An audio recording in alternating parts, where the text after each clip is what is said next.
I can't think of a better profession than being an orthodontist, to tell you the truth.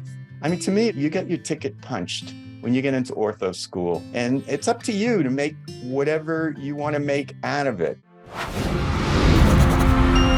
Hello there, everybody, and welcome to another episode of the Orthopreneurs Podcast. Today, we have somebody who sounds a lot like me. If I throw on my New York accent again, please welcome to the show, Dr. Leon Klempner. Welcome, Leon. Hey, glad to be here, Glenn. Yeah, as long as I didn't get like a forget about it. See, the funny thing is, the best part about doing this is you get to chat with people both before the show and when you met them earlier. And it's funny is that we're a few years apart, but you were born and raised for a little bit in Forest Hill, well, Queens, in Queens, and then you moved out to Long Island. And I was raised for a few years in Queens and then moved out to the island. And so I've lost most of my accent when I moved out to Seattle for 20 years. But man, listening to you speak brings back such great memories, Leon, I just have to say. I mean, what do you mean? I have a New York accent? I don't know. Yeah, I don't see it. Not at all. You got nothing, man. I got nothing. Exactly. I got nothing. Meanwhile, the Knicks just lost Game 7 recently, so yeah, I'm all in on the Celtics right now. But I was hoping for the Knicks because when I grew up, it was all about the Knicks. I mean, we had all the top guys, and it was a great place to be. But it's been a long time. It's been a bit of a dumpster fire the last 50 years. Bad news. Yeah, people don't realize it's been 50 years since the Knicks won a championship, which is a long time. But let's start with this. For those of you who don't know Leon, he is an incredibly accomplished, so much great history, so many things he teaches about, so many things he's doing, a very purpose-driven life, in my opinion. And so let's start here. If you don't mind giving us a quick little background of how you ended up where you are today, and then we'll take it from there. Yeah, no problem. Thank you for the compliments, by the way. I appreciate it. And maybe we're brothers, you never know. I mean, we're not that far apart. No, I mean, you graduated high school in what year? 1968? Yeah, I know so. Yeah, 1967, you graduated high school. 68. And I was born in 67. So yeah, mom and dad, they got separated. They came back together and I was a surprise. Exactly.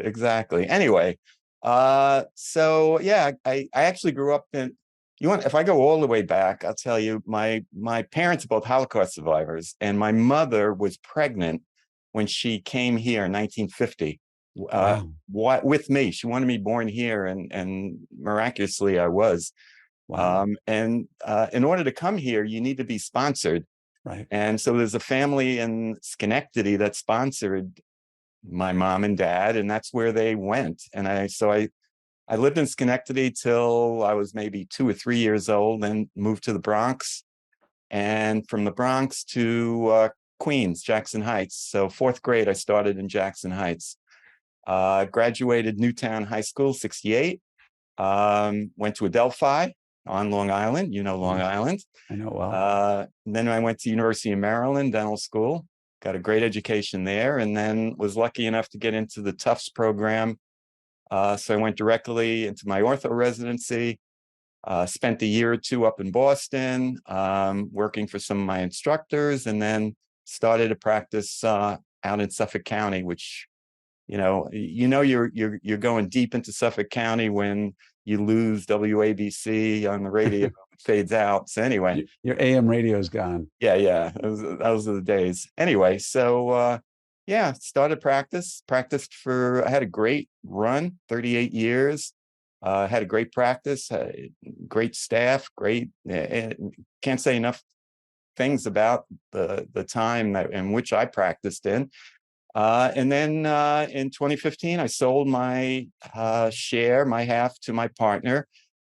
Because People in Practice began growing. And for those that don't know, People in Practice is a marketing and technology company that I started with my daughter, Amy, in 2010. So I brought Amy in and to help me with my practice. She has her MBA in marketing. And then we began marketing for others. And so here I am. And we'll dive into People in Practice a little bit as well. Sure. But it's funny. I love a good story. And you've got some good stories. We were lucky enough to have dinner together, I think at Dental Monitoring, Yep. Conference. We had a chance to really meet each other for the first time and sit and talk. And I got to meet Amy Epstein, right? Amy That's right. Epstein, Yep. your daughter. And we had a chance to really sit and chat. It was a great night. And I love a good story. And, it's interesting you mentioned about the sponsorship because, most of my non-Jewish friends, their family did not come over in the 30s and 40s and 50s. They'd been here for longer. And I have great grandparents who served in World War I for the United States. He was a doughboy. So I have family that have been here for 150 years. But what's interesting is the sponsorship created so many incredible stories. And I hadn't thought about it for years until you said it. But my grandfather was sponsored by his cousin, and he showed up at his cousin's front door. And his cousin was gone to the island for the summer, right? People would disappear for the summer, and he didn't tell my grandfather. So lo and behold, he went upstairs.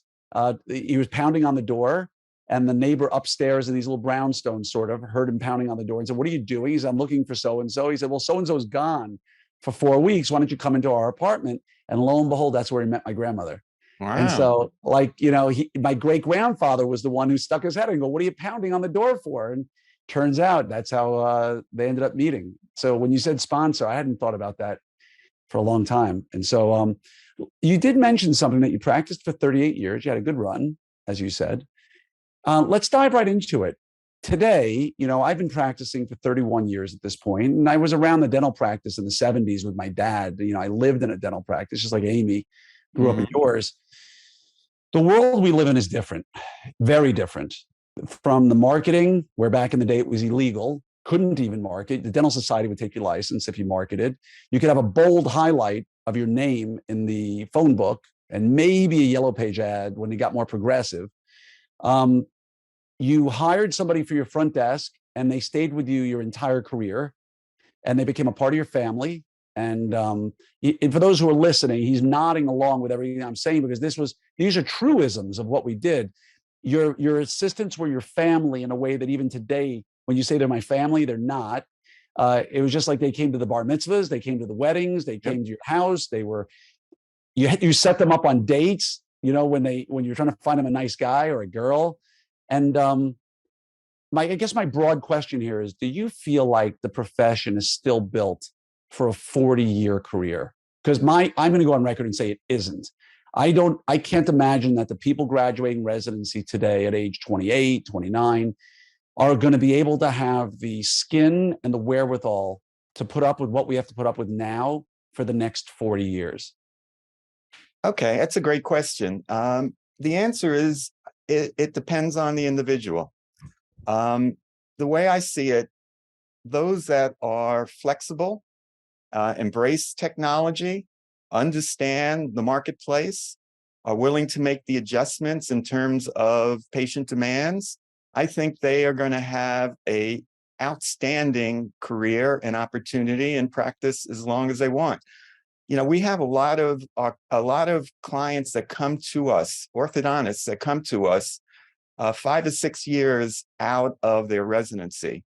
They spend their first 5 to 6 years in a DSO, OSO, paying off some of their debt, getting some experience, but want to be captain of their own ship. And so they come and they start their practice. And the good news is that, and this is important for residents to hear, is yes, you may have 4, 5, 6, 7, maybe even more, hundreds of thousands of dollars of debt. Banks are willing to bank on you. You could still get money. You could still get funding when the time is right to open your practice. That said, there's now opportunities for orthodontists to work more as an employee and have all the benefits of an employee. What comes to mind is, starting a young family. And as more than 50% of the graduating class of orthodontists are women.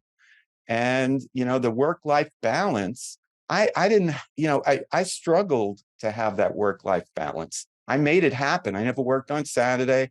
I never missed one of my kids' plays, or they were not big sports fans, but dance recitals and things. Yep. I made it a point to be there, but that's tough to do and still maintain, a busy practice, but it's not for everybody. So I think there are more options now. There's more ways that you could practice and be happy and be prosperous at the same time. And I don't disagree with anything you've said. I think for the right people, for the right mindset, and I've said it over and over again that, millennials, this is not a Glenn conjecture. This is from all the experts. And, there was a great book I reference a lot called Why, as in the letter Y, as in Gen Y, which are millennials. Why size your practice or your business? And it talked about the emerging workplace. This is 15 years ago. And how, millennials are the first generation where the idea of working in the same job for the rest of their life generally turns off most of them.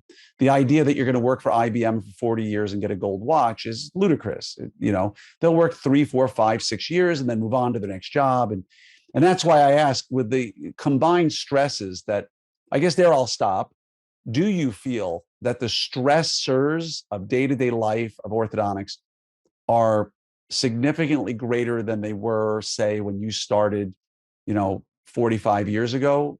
I mean, or is it just every generation feels they have it tougher than the one before them? Or is it genuinely tougher to get patients, tougher to get help, tougher to get payment, tougher for everything? Because my dad tells me when he started in 1965 as a dentist, you could literally throw a dart at a map, open a practice, and you were in the black within 12 months. And you get all your money loaned to you from the equipment manufacturers.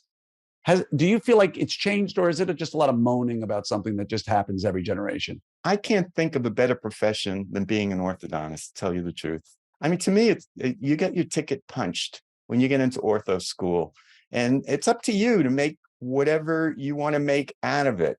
So I don't buy into that. When I started, I was struggling. I didn't have it that easy. I mean, I had as you said, there was no advertising. I had my first sign taken down by the Dental Society because it was like a quarter of an inch. The lettering on my name was like a quarter of an inch too big, and they didn't like it. And they physically came and took it. They came and took it down. They didn't come and take it down. They sent me a letter from the ethics committee that I was violating the rules, and if I wanted to stay a member of the society, I had to conform. And I mean, that's just a small example, but I had to go out and bang on doors, and the only way I would get a patient would be through a referral to a GP, and literally had to bend over backwards, so to speak, to generate referrals, and it wasn't that easy. So I'm not saying I'm not saying that was so hard then. I'm just saying that it's hard all the time. Yeah. But we're orthodontists. We're freaking orthodontists. Come on, when I get a client that comes to me and that's whining and complaining, I feel like going and slap them on the side of the head. So you're a freaking orthodontist. Don't tell me you can't make a living. Adjust your mind a little bit and understand the marketplace and understand the patient's perspective and adjust yourself. It's not that complicated, to tell you the truth. I said that to somebody last week, the same thing. Like, granted, I believe there's a lot more pressure on business owners in terms of the day-to-day running of a practice today than there was when I started back in 92. Just back then, I was worried about the Dental Society. I was worried about HIPAA, right? OSHA was just becoming a big deal. Nowadays, it's just getting people to work your practice can be a challenge. But like you said, we don't sweat. We can work 3 days a week if we want to. We're respected in the community. We do meaningful work. I mean, we're not saving lives, but for people who want a nicer smile, it can be life-changing.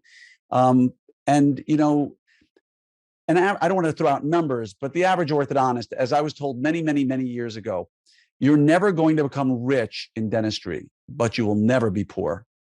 And you'll live a very good life, and you'll be home for your children or your spouse or significant other, and you'll travel the world and you'll have great experiences. And again, I think things have changed, and I think there's good and bad that comes with everything. But in today's day and age, you said it best.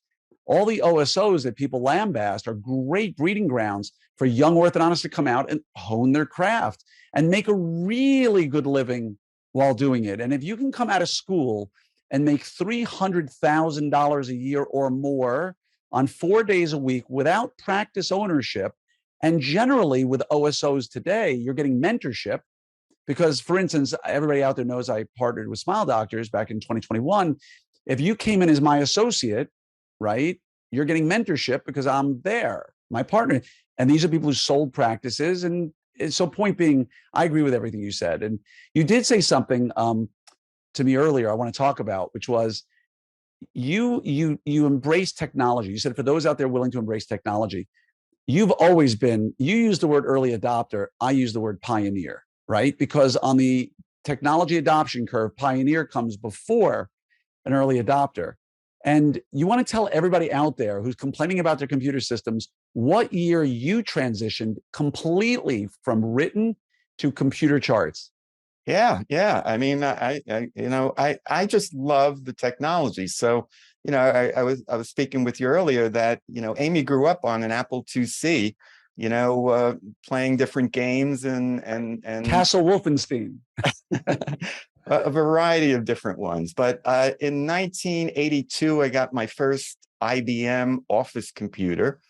In 87, I incorporated OrthoTrack. But in 1992, I switched from OrthoTrack. I added the module of what they call patient charting, I believe it was, where I could get rid of the office records and charts. We used to pull charts and put away charts and I put remember. them in boxes, and it was just like looking through charts, looking through pictures. So we put all that on the computer in 1992, and we bought these big CRTs, computers and monitors, and they weighed about 50 or 100 Yeah. pounds. And but I enjoyed that type of stuff. So I just kept going with whatever came out. When Windows came out, I moved to the Windows system. When the iTero came out, I was one of the first to get the iTero. I was in the seat when Align did their first training in New York at the New York Marriott. I just enjoy leveraging the technology, but the key to it is using the technology in order to benefit the patient. That's the True. key to it. In True. order to allow us to spend more time and attention with the patient. That's the value of technology to me. So 100%. not just technology for the sake of technology. No, and the funny thing is, I never realized how much you and I have in common, right? And that's one of the fun parts about doing this. In 1992, I was graduating dental school. My father was building an office. I practiced with him for about a year and a half before I realized that I needed to do my own thing. But I didn't have a job because I was waiting for the New York State Department of Education to give me my license, and it took about 6 weeks. So I acted as a general contractor for my father's practice that he was building. And in 1992, just like you, I put him on digital workflow. And I remember it was a 286 DX that I put him on. We wanted the business platform, right? The SX was the flat, the DX was the business, the clocking speed and what have you. And so I ended up 1992, we went on that. And I too grew up on an Apple II, just like that. And we got an iTero at the first AAO after it came out. And I think there's something fun about bringing technology into your practice. And so many people sort of just rail against technology. You don't need a CBCT. No. And you don't need a computer either. You can do everything by hand. You don't need a calculator. You can write it down with paper and pencil, but everything has an advantage. And did you have a CBCT before you retired? No. Yeah. I know people say it and it sounds like a cliche, but I couldn't practice without a CBCT anymore. And I don't represent any brand. I used to speak for ICAT, but I love CBCT. I love iTero. Here's a question for you. Any technologies that excite you that are coming down the turnpike that you've heard about? Well, a couple of things. And I'll preface this by saying that I am a KOL for dental monitoring. I do speak on their behalf, but I'm excited about the AI in dental monitoring. I really see, a lot of people look at dental monitoring and say, well, so big deal. You save a visit here, or save a visit there. The ROI isn't there. To me, it has nothing to do with saving any kind of visit. It has to do with the data that you can get back. Bingo. Yeah, Bingo. that's the key to it. That is, I was about to say, it's not just the AI. It's not. They are like Google. They are the data company. And if you want to That's dive in a little bit more about when we say, and again, for the record, I've spoken for dental monitoring as well, not because of some huge paycheck, but I firmly believe that technology is all remote monitoring, whether it's, Dell Monitoring or Grin or any other company out there. The remote monitoring itself is really amazing. But talk about the data. When you say data, what does that mean? I mean, the data to me means that I can get information on how I can improve the quality of my practice. I can identify if there's open clips leaving my practice. I can identify if I'm losing brackets, which brackets they are, and I can know which assistant actually is responsible for that. Not so that I can, not that it's a blame game, but that we can address the issue. Whereas, instead of gee, I'm getting a feeling we're losing brackets or we're getting a lot of bond failures, I could say, the upper left sevens for Sally seem to be coming off frequently. And let's talk about why that may be. Maybe it's the isolation. Maybe, the air water syringe. Maybe it's the new distal end cutters we got that she's clipping the wire. Whatever it was, we can look at it and address it. So it's that type of data that can come back to the office and allow me to see, how is my hygiene? How's hygiene patients doing? When is a wire, passive so that I can bring them in? There's so many different things that can improve the level of my care that AI can provide. And that's why I like dental monitoring, because, Invisalign has something too, but it only tracks like seats and unseats. So having something that gives you, there are like 30 or 32 different data points that you can check. Am I getting recession on a tooth? Am I showing wear on the upper left palatal cusp? It'll tell you all this type of stuff, whereas you could never see that or really record that. So to me, that's a big exciting factor. There are a lot of benefits to remote monitoring. And sometimes the one benefit that's touted is the one that, people want to fight against, right? You don't see your patients as often, right? And so people will suddenly take that message and go, well, I want to see my patients more often. Okay, well, that makes no sense because they'd rather not see you more often, no matter how great you are. But now that the data part, which is new, the data part wasn't there, a year or two or three ago. The data's really started coming in more recently. The ability, like you said, to see a bracket, the upper left five is going, okay, who placed that bracket? Keep a spreadsheet. And there's somebody out there who I don't want to mention by name for fear of embarrassing them, but I visited their practice, probably about 4 years ago, give or take. And that's a plug out there, people. Go visit practices, okay? And I remember they had a really cool hierarchy set up among their assistants. And their lead assistant didn't really see a lot of patients. They helped out. They helped seat when they were running behind. They helped make sure things were moving smoothly. But when she wasn't seeing patients, she was making Excel spreadsheets.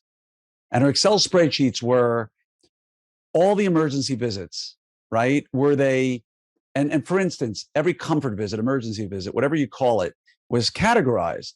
Was it avoidable or was it unavoidable?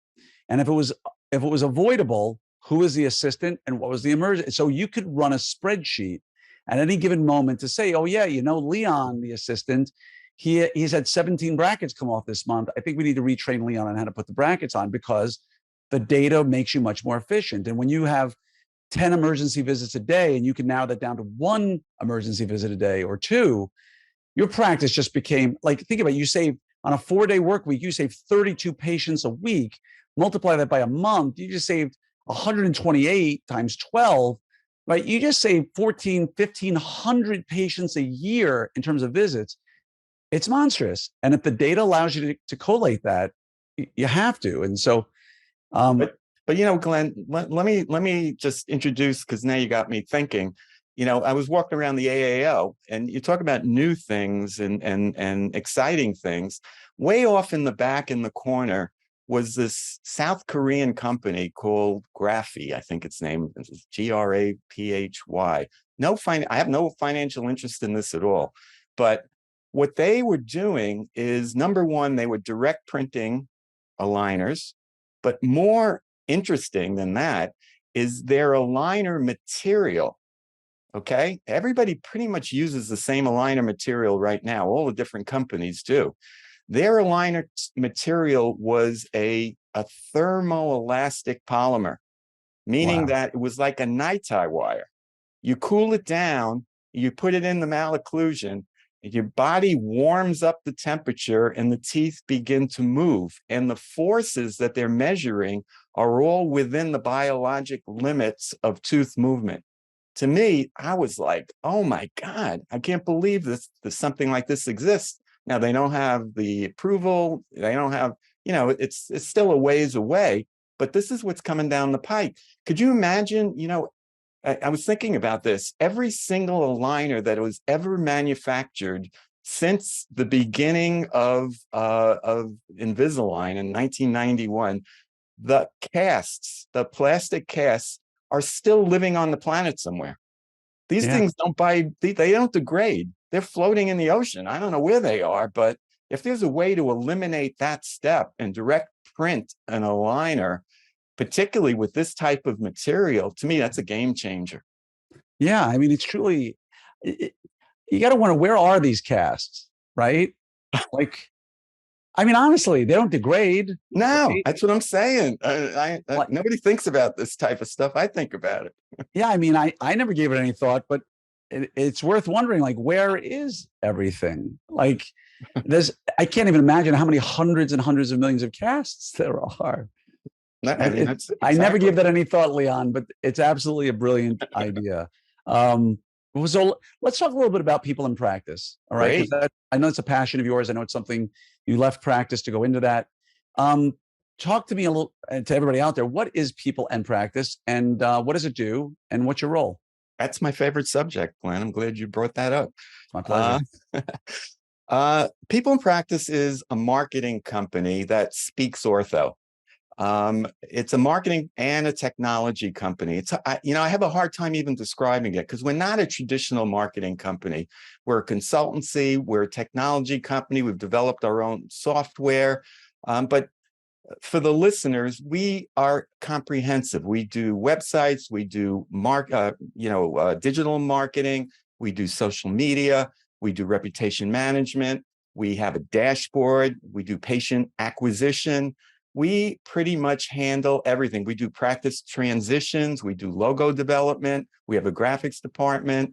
There's 13 or 14 full-time people with people in practice, and we're focused on the orthodontic industry because obviously that's where Amy and I live.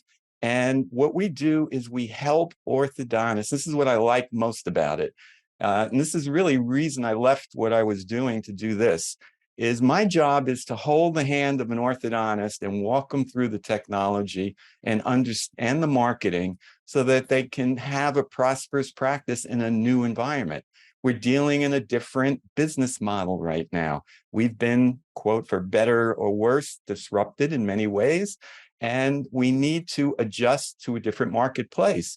And whereas you used to be able to do that with in-house people, and you still need in-house people to do, your social videos and your photos and pictures.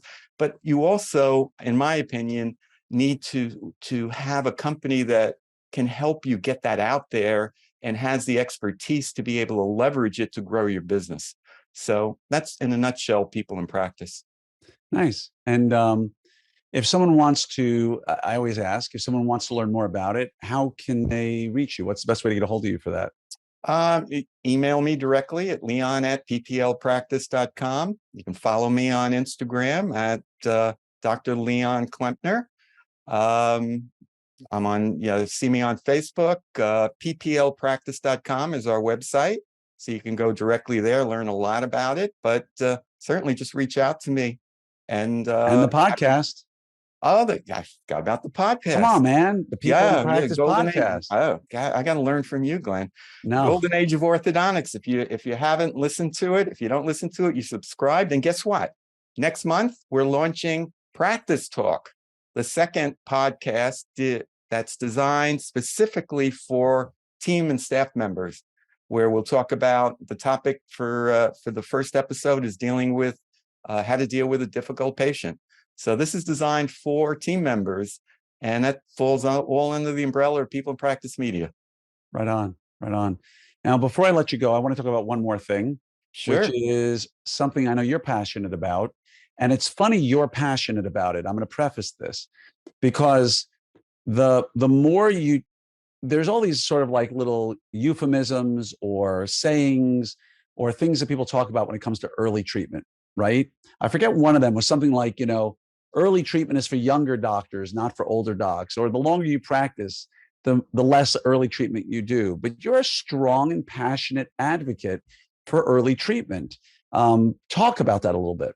Yeah, I will. And, I just came back from spending a few hours with the residents talking about early treatment. And I do give a course at Harvard on early treatment to the residents.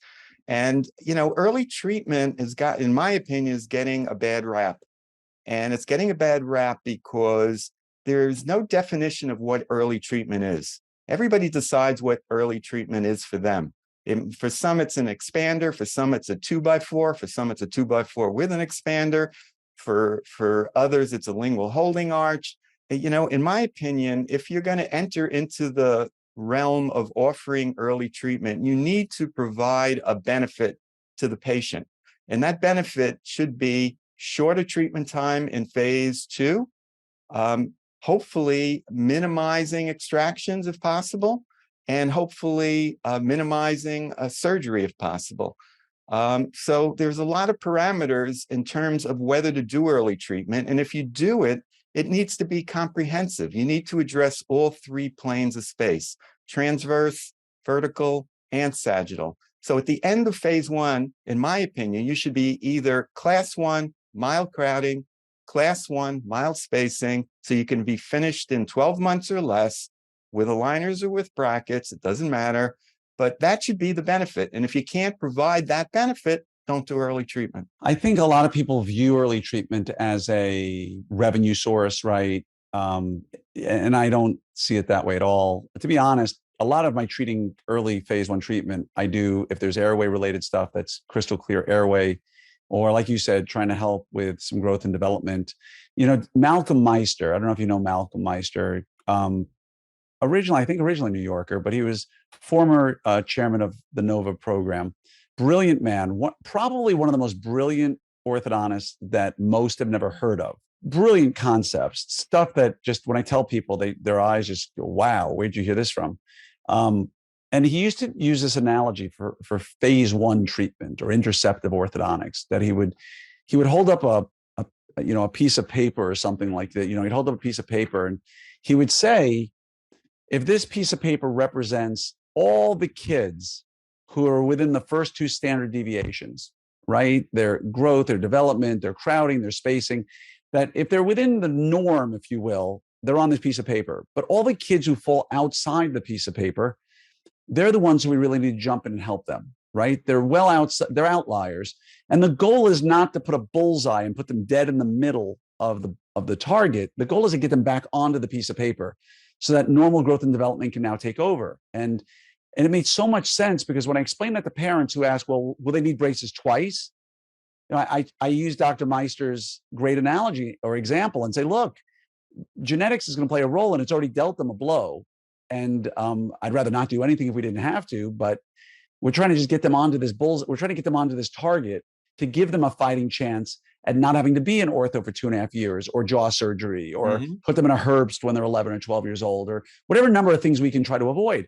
But I will tell you, no matter how much sense it may or may not make to you or to me, there's people out there right now who will say blatantly, there's no excuse for doing phase 1 treatment. If you got to pull teeth, pull them later. There's no such thing as airway related problems in kids. We're not doing anything to help them. They're going through a phase anyway, so why do it early? Do it all later. And I don't know what to say to those folks. I don't really worry about it much, but those folks are always around, and it depends on what your definition. What are you doing in phase 1? Right. That's the bottom line. What are you doing? Are you making them an appliance, and then you're considering that phase 1 and not addressing the class 2 or the deep bite, or the constriction? What are you doing? And if you can answer that by creating a class 1 mild crowding, mild spacing case that could be treated in less than a year, then if I'm a parent, I'd want that. Right. And frankly, as an orthodontist, I never liked, I mean, I was a good orthodontist, board certified. I mean, my cases came out well. I was well trained, but I can tell you, I'm not that good to get a class 2 to a class 1 on a 15-year-old. You know, you got to put in Right. all sorts of all sorts of appliances, Herbst appliance, this and that, a lot of breakage, a lot of emergencies, a lot of issues. I want to have class 1 in my pocket by the time they're 12. So that was always my philosophy. It just made everybody's life easier. You know, you have kids, you know, Yeah. 12 and 13-year-olds, they don't want to be in braces for 3 years. They don't want to be wearing rubber bands. So, you know, the best cooperators are the ones in the middle mixed dentition. Those are the Yeah. ones that do what you want. They do what you tell them to do. And if you can, you know, not hurt them, and they'll come on the ride with you. Yeah. I mean, like I said, you got more experience than me, and I'm not going to sit here and argue with you on that. And like you said, if you're just putting 4 braces on front teeth and you know a 2x4, you know, to you that's not the kind of early treatment you're talking about here. You're talking about actual change where you're giving the kid a chance at a light aligner case or a light braces Yep. case later on, which makes sense. Hey, I just want to say thank you, Leon, for being a part of the show today. I just appreciate your wisdom. I love the fact that you've walked in the steps that I have not walked, and helped, you know, create a better path for all of us. And I love the fact that you're not only not practicing clinically, but now you're going to help people sort of make less mistakes in practice, get their lives in order, which is wonderful. Well, I do appreciate you inviting me on here, and I do appreciate the openness of the forum that you've created on Facebook, and that opportunity for people to learn from others. You know, oftentimes I'm posting not as Leon Klempner, the marketing guy. I'm posting as Leon Klempner, the orthodontist. You know, I'll Right. see a case and I say, well, I did that, and I'll tell you what won't work. May not tell you what will work, but I tell you what won't work. So, I Yeah. mean, creating that forum, in my opinion, really elevated the profession, and allows young people to learn from older guys like me, and vice versa. So my tip of the hat to you for everything you've done for the profession as well. Well, thank you, Leon. It means the world coming from you. And again, all of us, our goal for all of us, and I know you hold this true as well, is just to simply help orthodontists lead their most profitable, low stress lives. I mean, that's the end of the day, and to help them get better outcomes, right? And I don't play much role in that one. I'm just trying to help, you know, win their practice lives and lower their stress. But thank you for the kind words, and just wish you a great day and say thank you again for being on the show. Okay, my pleasure. All right, take care, Leon. Bye.